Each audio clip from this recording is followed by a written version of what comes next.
Present. Interim Mayor Pro Tem Cardenas Singh. Present. Mayor Marroquin. Present. And Councilmember Oliva would. Yes, will can lead everybody us- please stand? We're gonna salute our flag. Place your hand over your heart. Ready, begin. I pledge allegiance to the flag of the United States of America and to the republic for which it stands, one nation, under God, indivisible, with liberty and justice for all. Please remain standing. Councilmember Carter, please lead us in an invocation. Please bow your heads.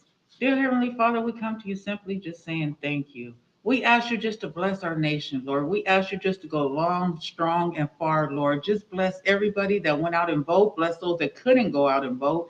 And bless the outcome. We know that regardless of the outcome, you are the king. And bless those candidates and bless my colleagues that are standing beside me, Lord, that are also on the ballots, Lord.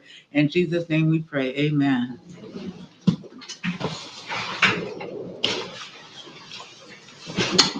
Madam City Attorney, any reports on closed session? No reportable action, Madam Mayor.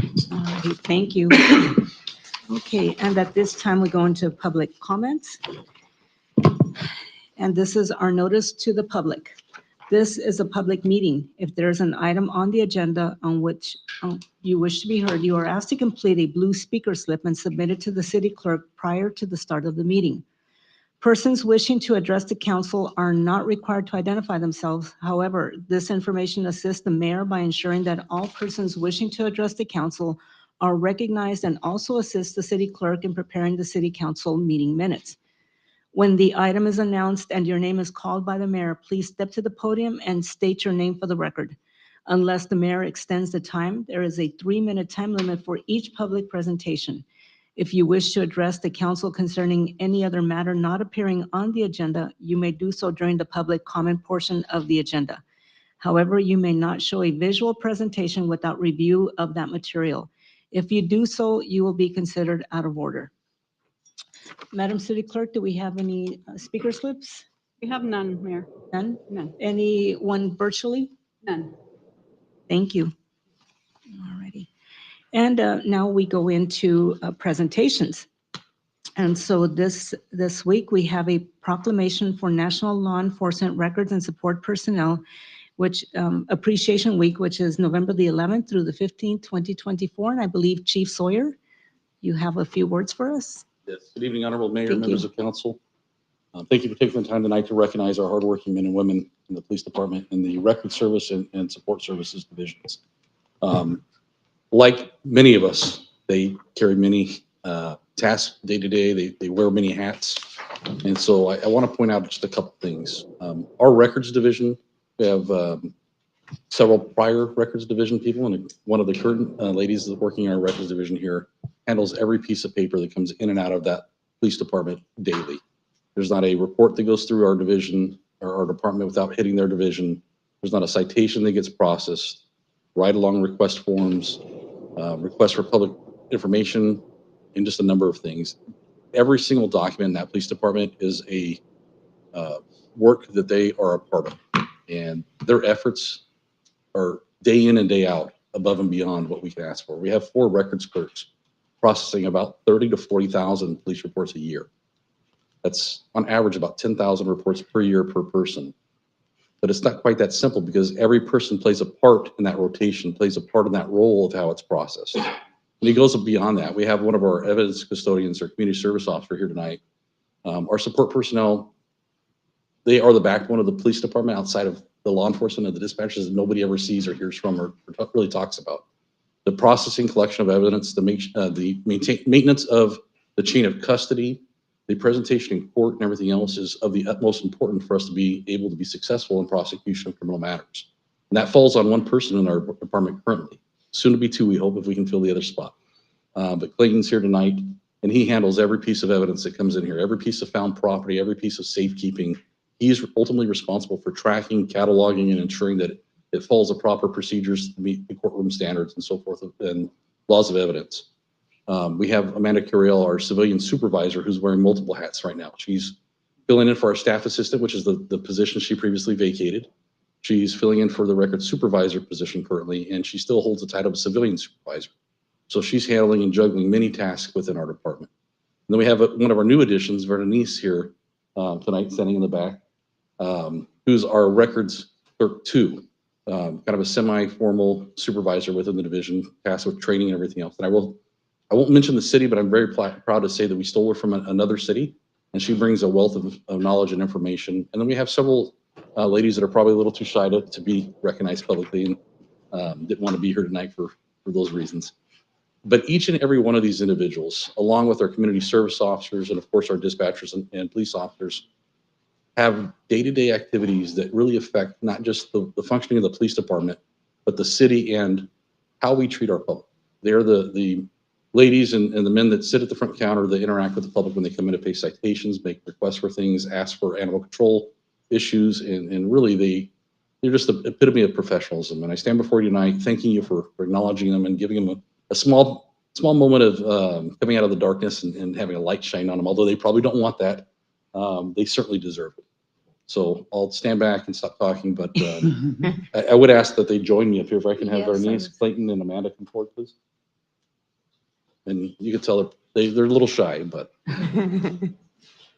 this is just a small representation of the people that you have working behind the scenes that truly are keeping the cogs of the machine running and making sure everything's on track day to day. So We appreciate you. Colleagues, would you like to make some? Sure. I'd just like to take this opportunity to thank you for the great work that you do here in our city, and just really appreciate everything that you do, not only for the city, but for our community. Congratulations. Well, there's a phrase that I learned recently, and I think it applies here. It's truly the unseen, perhaps unsung heroes of the police department. Based on everything the chief just said, kind of really highlights your role in making sure that safety, justice, information is given to the residents. I've been on that end where something has happened to me and I have nowhere to go and I don't know where to get the piece of paper from, and you all are there.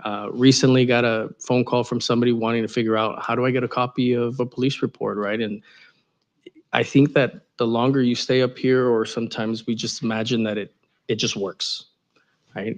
But now we can certainly put faces to the names and to the work behind it. And so I can just want to say sincerely, gratefully, thank you for everything that you do. Member Carter, would you like to? As Chief described you, my first thoughts were workers, not talkers. Huh? So I want to congratulate you and thank you for everything that you do. You are appreciated. Thank you. Congratulations. It's wonderful that you're getting recognition. You know, being involved in the criminal justice system and in criminal cases is of the utmost importance that records, police reports, and of course, chain of custody for evidence are done absolutely correctly to facilitate the prosecution of the people who commit crimes in the city. So thank you very much for being the team behind the scenes that make sure that everything goes smoothly in court. I know that we have a reputation for making sure that our documents and evidence are always up to par when it comes to prosecutions. So thank you very much for all of your hard work. Well, and I would just like to reiterate what my colleagues just said. You know, thank you. The behind the scenes dream team is what I'm seeing here in front of me, and so I really appreciate you know, coming out to, you know, so that we can meet you in person and know you know, what it is that you do behind the scenes. And I know that that plays a critical role in the department. So for all of your work and all of your efforts and your dedication, we thank you. Thank you very much. And so on that note, don't sit down. I saw that. I saw the body language. I know you want to go back to your seat, so we're going to keep you in the spotlight just a few more minutes, okay? So I would like to then present this City of El Centro proclamation for National Law Enforcement Records and Support Personnel Appreciation Week, November the 11th through the 15th, 2024. Whereas law enforcement records personnel exhibit professionalism, efficiency, and compassion during the performance of their essential duties and have pledged to be over mindful of their neutrality and impartiality, rendering equal service to all. And whereas law enforcement records personnel serve as the information center on functions of local government and are a professional link between citizens and all the levels of government as they provide vital services. And whereas law enforcement records personnel continually use their expertise and experience to assist in maintaining criminal justice statistics and improving apprehension strategies, as well as collect, organize, maintain, and provide access to law enforcement records. And whereas it is important to recognize the City of El Centro's law enforcement records personnel for their valuable contributions to our criminal justice system. And whereas the mayor and council members thank and recognize law enforcement records and support personnel for their service and hard work. They work diligently each day to provide the community of El Centro with critical services. Now, therefore, I, Sylvia Marroquin, Mayor of the City of El Centro, State of California, do hereby proclaim November the 11th through the 15th, 2024, as National Law Enforcement Records and Support Personnel Appreciation Week in the City of El Centro. So once again, thank you so much. And I'd like for you to, the three of you, to come up here and accept this.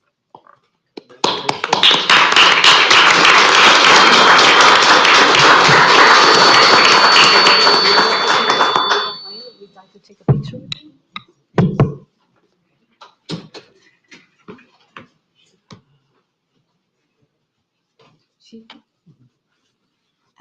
Chief, you need to be in the picture. They're the important ones. Emilio has to fight his way through. Don't move, guys, okay? This is like, you're in front of the paparazzi.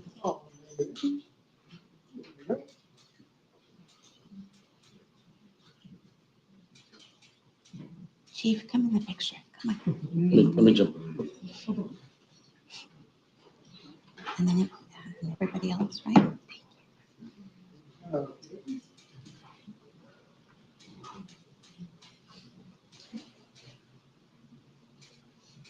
He's taking a movie. Okay. Thank you so much. Thank you so much. Thank you. Appreciate it.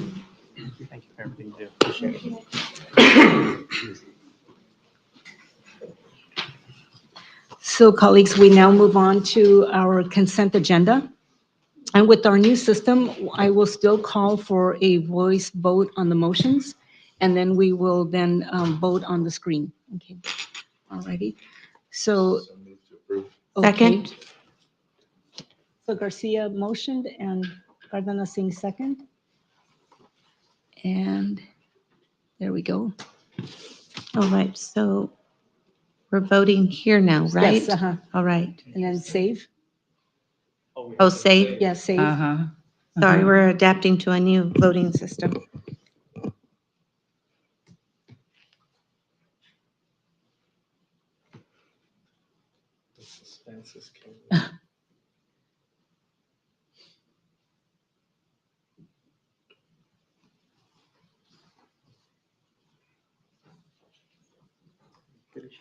Did So I voted and then press your save. little box disappear or? Yes.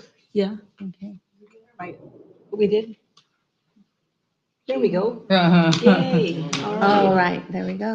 So, so then those consent agenda items number 2 through 8 pass 5-0. And we are now moving on to new business. We have a community sponsorship request for Seroptimist International of El Centro. And we have a presentation by our city manager, Mr. Cedric Cesena, but we also have Ivan Sotomayor present, that is the president of the Seroptimist Club. Ivan, would you like to say a few words?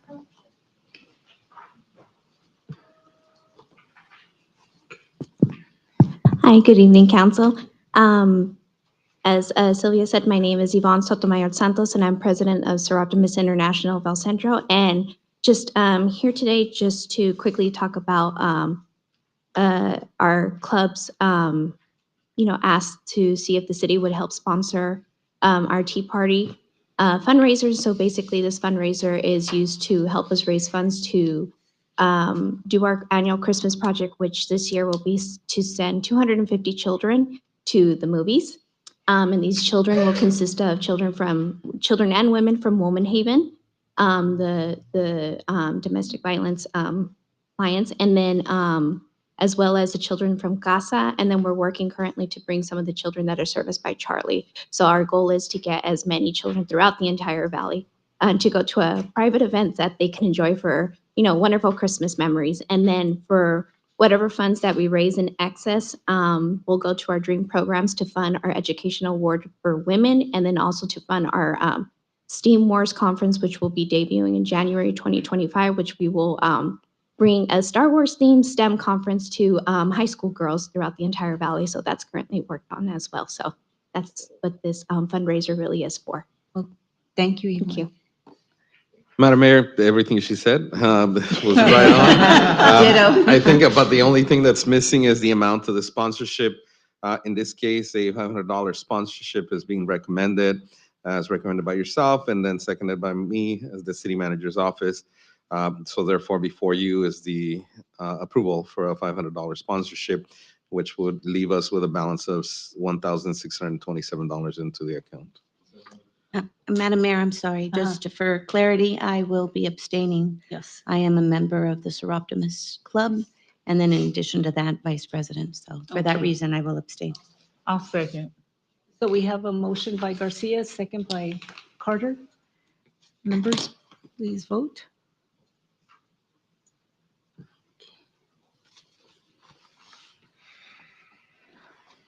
And that sponsorship passes 4 yeses and 1 abstention.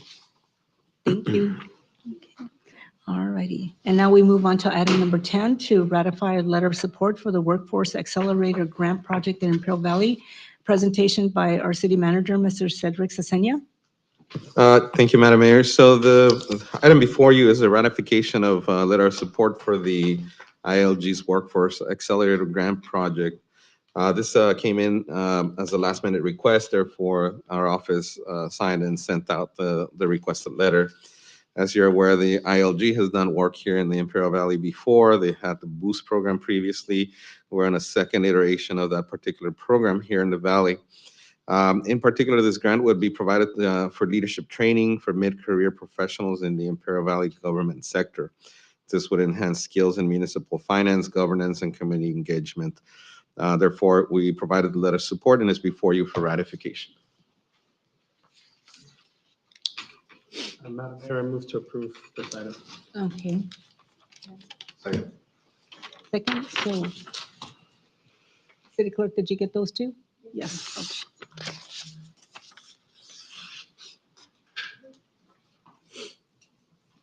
And that ratification passes 5-0. And now we move on to department presentations. And this evening we have Ms. Carla Mason, our library director, with a presentation about our library. Good evening, Carla. Good evening, Madam Mayor and City Council members.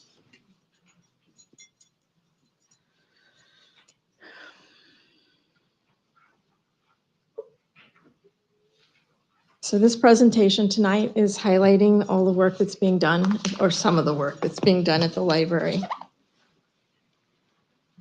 I went ahead and put the library mission on there because this is the first time that I've done a presentation like this. The El Centro Library mission is to provide quality materials and programs to meet the educational, informational, cultural, and recreational needs of our diverse community. The library is committed to supporting lifelong learning using a broad and relevant selection of print and media resources, along with access to information through current technology. A staff is dedicated to providing information and assistance in a friendly and welcoming environment. Getting used to this. It's not hard. Okay, so the policies that were created, we created a fine-free library, which allows people to bring back books that they may have had for quite a while, and they do not have a fee attached to that, because we found that people were not bringing books back because they weren't able to pay the fee. So now we've changed that, so there is no fee. And the only thing that you're going to pay for is if you actually lose a book or you damage a book. So we've had a lot of people bring back books that were they had for months and months and months. So this policy is working out really good and working out the way that we hoped that it would. And we have a circulation policy, which says who can borrow what, for how long, and what the fees are. And again, the fees would only be if you lost a book or damaged it. And then we have the collection development and challenge form. And the collection development the collection development policy is tells us what we do, what the criteria is for selecting and acquiring and weeding the books. We got quite a few grants, received grants. We have, for English as a second language, we received $98,844, and that's for 3 years. It's divided up in 3 years. And adult literacy was $98,841 for the 3 years. And that was to create our literacy center, which I'll also talk about a little bit. Lunch at the library grant was $32,100. That's the money that we used to provide a lot of free books as prizes to people during the summer, and to pay for performers, and to have classes every single day, Monday through Friday for all 6 weeks.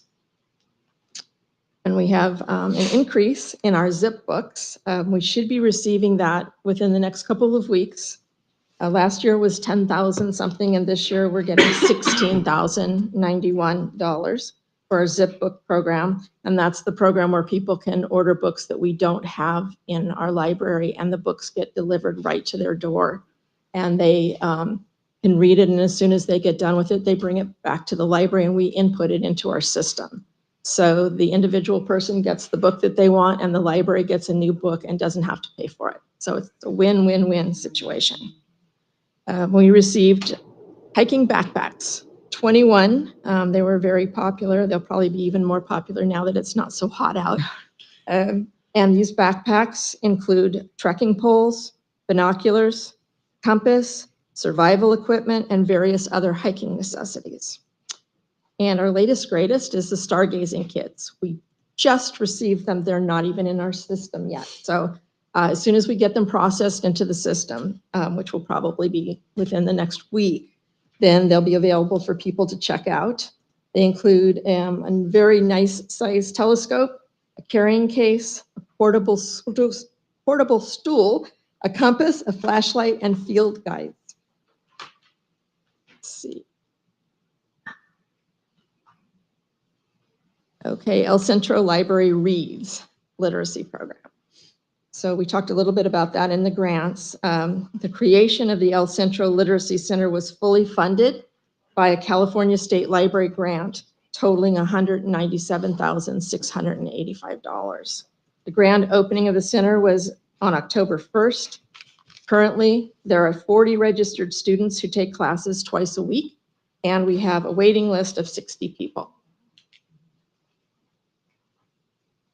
We have some new book collections. We have 5,075 new items.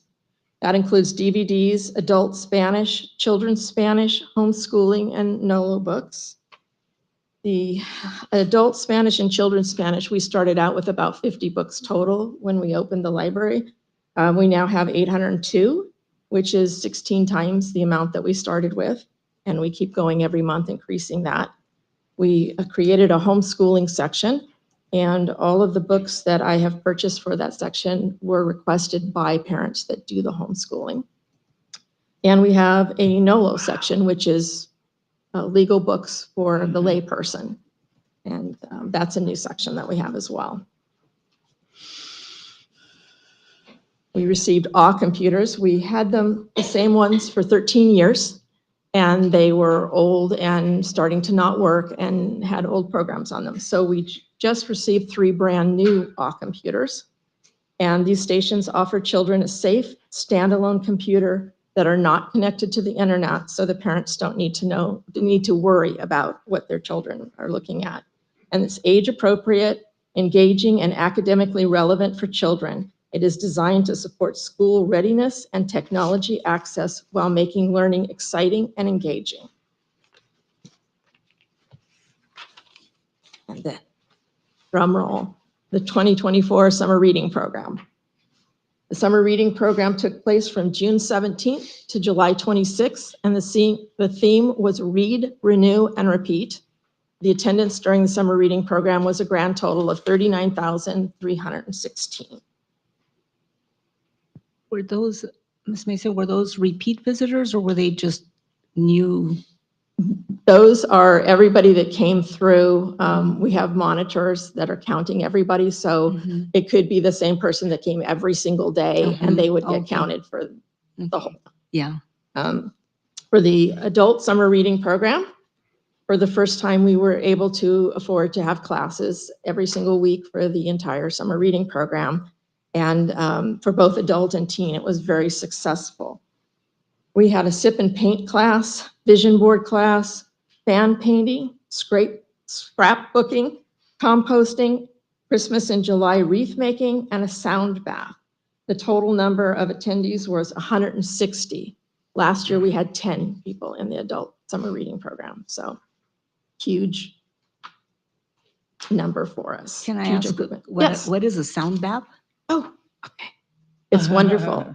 You might have seen it before. There are these bowls that they have, and they hit the bowls, and it makes a sound. Vibration. You need somebody who knows what they're doing, but it's Mhm. supposed to calm you down and relieve stress and things like Uh-huh. that. Ruby, who is very good at sound baths, she's actually gave one to each of us, and I can tell you it's nice and relaxing. I dream of the ocean and listen to her doing that, and it was wonderful. And we did have 13 people, and I'm sure we'll have more next time. People just didn't know what it was. Mhm. So now they will. And then we had the teen summer reading program. We had acrylic painting class, tie-dye class, bracelet making, scrapbooking, composting, and acrylic paint pour class. The total number of people in those classes were 104. Last year, we had 2 teens. So huge improvement in both the teens and the adult programs.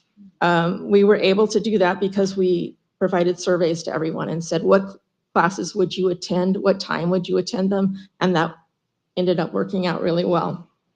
I wanted to target them because we always have a lot of children, and we already did a good job with that the year before, so I wanted to target teen and adults this time, and I'm very pleased with the results. And then, of course, we can't forget the children, the kids. We had summer shades class, which was sunglasses that the kids got to put little neon things on the glasses. Bracelet making and clay pot decorating. Those 3 classes alone, there was a total of 301. And then the open activities was, we had for every single week of the 6 weeks. We had 185 total attend, so between the 2, it's 486 people. For the summer reading program presentations, we had Wild Wonders, and we had that the summer before, and it was really successful. And the only thing I had heard about it was that some people couldn't come in the time frame that we had. So this time we had it 2 times. We had one in the morning and another day in the afternoon, hoping that we could get more people that could attend. And as you can see, we had 331 participants for the first one and 188 for the people that couldn't make it to the first one. So then we had our obstacle courses, which were very popular, and both the police department and the fire department came with obstacle courses. And I shout out to everybody, thank you so much for helping the library out with these. Community loves you, and so do we. We had Mr. Trivia, we had a magic show, dragon dancers, kids party pals, and IID Dippy Duck. The total for that was 2,418.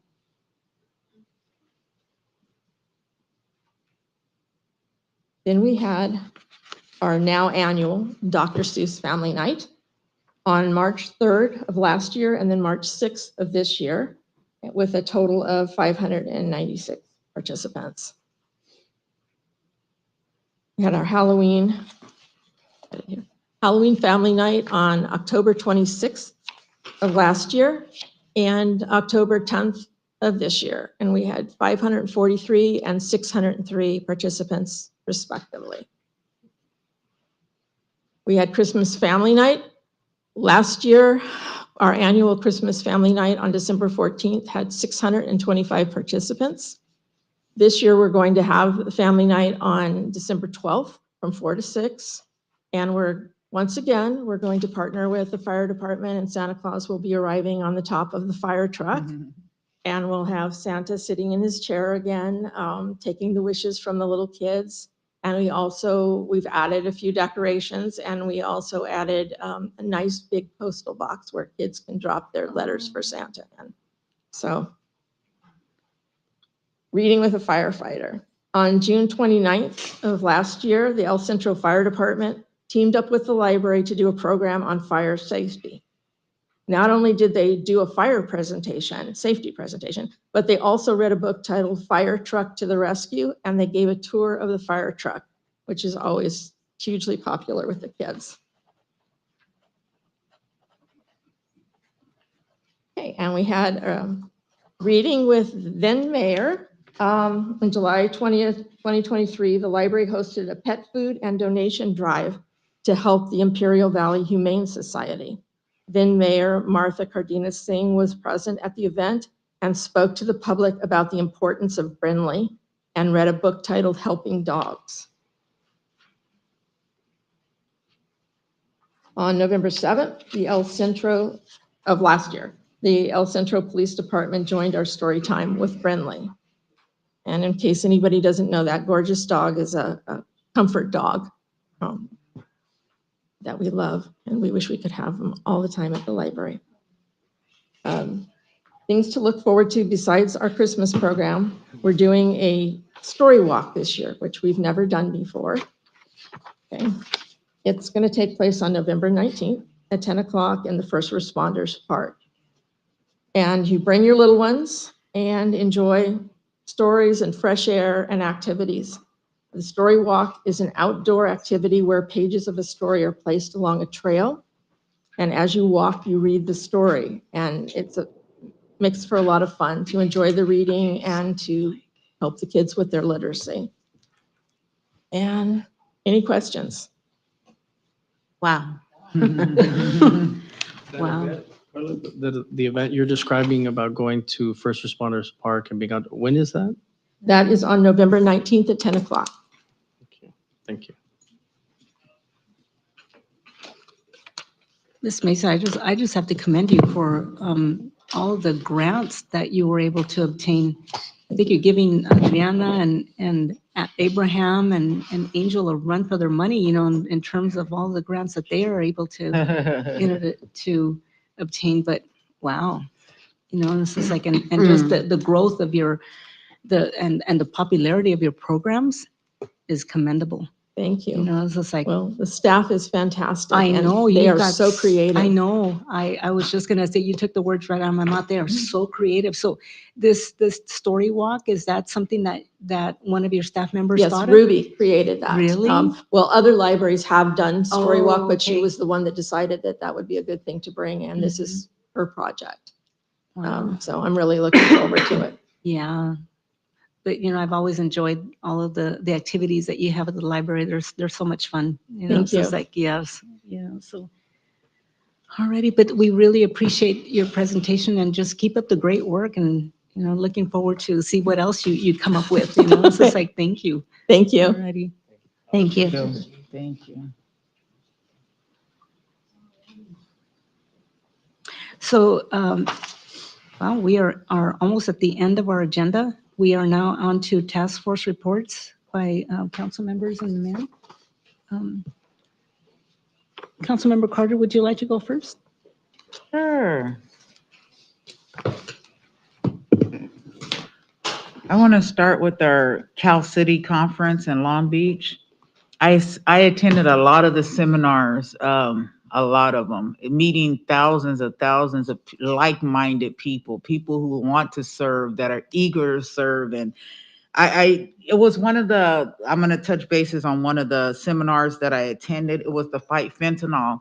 And that one touched me because you got to see, they invited mothers there that have lost their children to fentanyl. And they got to share stories with us. And wow, we had to pass around the tissue boxes. I mean, because it just hit our hearts so much. And one of the mothers, she said that she started a program, and it's collaborate, educate, empower, and listen.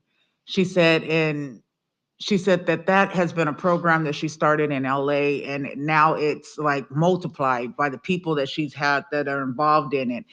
And then they gave us free t-shirts that were fight fentanyl as well. I mean, it was very, very interesting. But a lot of the seminars, don't get me wrong, they were interesting, but that one really touched my heart. And then I attended the floating pumpkin patch. That was nice. The kids, as always, they were just smiles and giggles. And then I attended the Legacy MD grand opening. Very nice facility. They gave us tours. It's a wow. If you haven't been, you actually need to go and take a tour of that place. Very, very nice. And then I attended the trunk or treat. Very nice. So many people. Woo, it was a lot of people at the trunk or treat. So that was a very nice event as well. Oh, the first responders wall. That was nice. A lot of emotions flying that day. Very nice to see people recognized that day. And I actually told my nephew, because his grandfather is Lefty Martin, and I told him he needs to go and he needs to take a picture. So I'm gonna hold him to that. He needs to go and take a picture by Lefty's plaque, because that's memorable. Take his kids so they can take a picture there. Very nice event. And then the state of the city. Wow. Wow, that was very nice as well. And Mayor, you did a nice job. Very nice job collaborating that event. And the food was delicious as well too. And I have to say that because I'm a picky eater. So a lot of things don't agree with me, but I do have to say that was a good menu. Very good menu. And that concludes my announcements. Councilmember Garcia? I have nothing to report at this time. Okay, thank you. Mayor Pro Tem Cardenas? Yes, just some of the similar activities that we all participated in. Uh, Likewise, attended Cal City and Long Beach, the annual conference, attended a lot of workshops on homelessness and unsheltered, and really taking the opportunity to hear I would like to say, the innovation that is being used by other cities. And it was really about wraparound services and really providing those opportunities and showcasing how a city, a county, and a community can work together to help the unsheltered and the unhoused. Had our monthly ICTC meeting, attended the Women Havens Gala, first responders wall engraving ceremony. It was very touching. I'll share with you, it's a great place to think that families can come and pay tribute and have pride in seeing family members, both first responders, firefighters, on that wall, and it just serves as a place of great tribute. Really touched, had the opportunity to, from what I remember when my daughters were in high school, at the time, resource officer Mario Sanabria was there, and I hadn't seen him in a long time, and it was great to see him, and he was very touched by the moments. That was great to see that. Had our ECRMC meeting, Dia de los Muertos Fest, the fiesta, excellent job. I like that every year we've tried it at different venues, and it was really nice to have it in the town square. It gave it a plaza kind of feel. Good job to all of your departments that worked so hard to put it together. And I attended the Imperial Valley Veterans Parade in Hopeville, and that also was an excellent event, and what a great opportunity to thank all of our servicemen and women who serve our country. And that's the end of my report, Madam Mayor. Councilmember Oliva? Yes, thank you, Madam Mayor, colleagues. I also attended the League of Cities conference, and one of the conversations that I was able to sit down on was the convening of rural communities coming together. And one of the things that I think is different for us as opposed to other rural communities in California is that their concern a lot is for fire safety and insurance as it relates to fire prevention or fire insurance. And so what we were hearing was that how coastal communities, LA, San Diego, the property values are going up, right? But they're fire insurance isn't going up. And in the rural communities, you can have like a stabilization of property values, but where it becomes unattainable economically is how much they have to pay for fire insurance. And that really made me think about how in some communities here in Imperial County, we have to pay flood insurance, right? And so there's designations, especially around the Salton Sea, that they're part of a flood plan that's designated by the federal government. So even though those property values are really low, as far as how much it costs an individual to live there has a lot to do with that. So there was a representative from the insurance commissioner's office that talked about how they are looking at stabilizing that so that communities like Apple Valley, inland, rural, Sierra Nevada in the northern part of California can be attainable. And I thought it was just very interesting to be around other like-minded rural community leaders. And so I wanted to share that with you, as well as I was able to meet with the other environmental quality committee members. And as many of you may know, that I was asked to serve as the vice president of the environmental quality committee within Cal Cities. And so that begins, I think, at the conclusion of the conference. So we'll be heading out to meet with the rest of the committee and orientation of the new leadership next month. And that concludes for League of Cities. Between the last time we met and the time that and today, the bulk of the meetings that I have attended along with yourself, Madam Mayor, have been with El Centro Regional Medical Center, the City Finance Committee, as well as negotiations with the Imperial Valley Healthcare District. And so those negotiations and those meetings have taken place since last week, 2 weeks ago. And so we've been meeting regularly to make sure that we reach an agreement and being able to merge the two hospitals. I believe they are meeting tonight as well. And so when we meet again, I'll make sure to have a more robust report regarding that. Thank you to staff for the trick or treat events that took place here at City Hall, at Stark Field. I know that our children very much appreciated it. There were a lot of young kids here at City Hall. Dia de los Muertos was a fantastic event. I think, as mentioned by Interim Mayor Pro Tem Cardenas Singh, that the location somewhat changes. It could be at the old post office, it could be at the community center. And I heard a lot of great things being at the town square. And I think that next year, with the Embellece project finishing around that time, it could be another venue, another opportunity to have it there, and it could be a lot more secured because it would be enclosed, or you can so choose to have it somewhere else, right? But folks liked it. And so that's the feedback. So thank you all for being there. Lastly, State of the City, Madam Mayor, you did a fantastic job. I also heard a lot of great things. I think folks came in and said they had never seen the library decorated in that way. And I think it opened folks' eyes to the potential of how that facility can be used, can be decorated for an evening event. And so congratulations to the way that you presented it, as well as for the message that you delivered on behalf of the city. And with that, I conclude my report.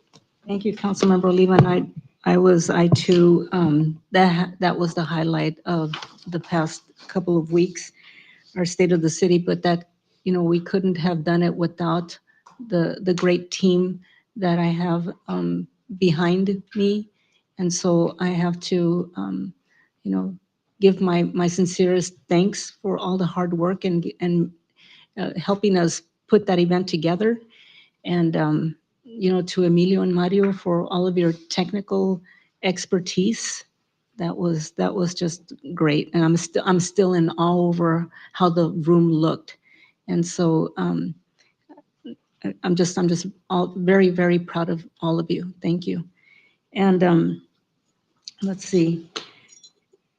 My gosh, I was in attendance at just about every single event that my colleagues were at. But I just also want to mention that I was challenged by the mayor of Brawley over the Bell game this past Friday, and so I don't want to go into details of the score. I'm sure most of you know, but I guess I should have been wearing either a Brawley jersey or a cap this evening, but I guess Mayor Castro spared me, from that. But, it was all in a good sport in this rivalry that we've had with Brawley for forever. And so, they've got the bell now, and I'm sure I won't hear the end of it, especially at our league division meetings.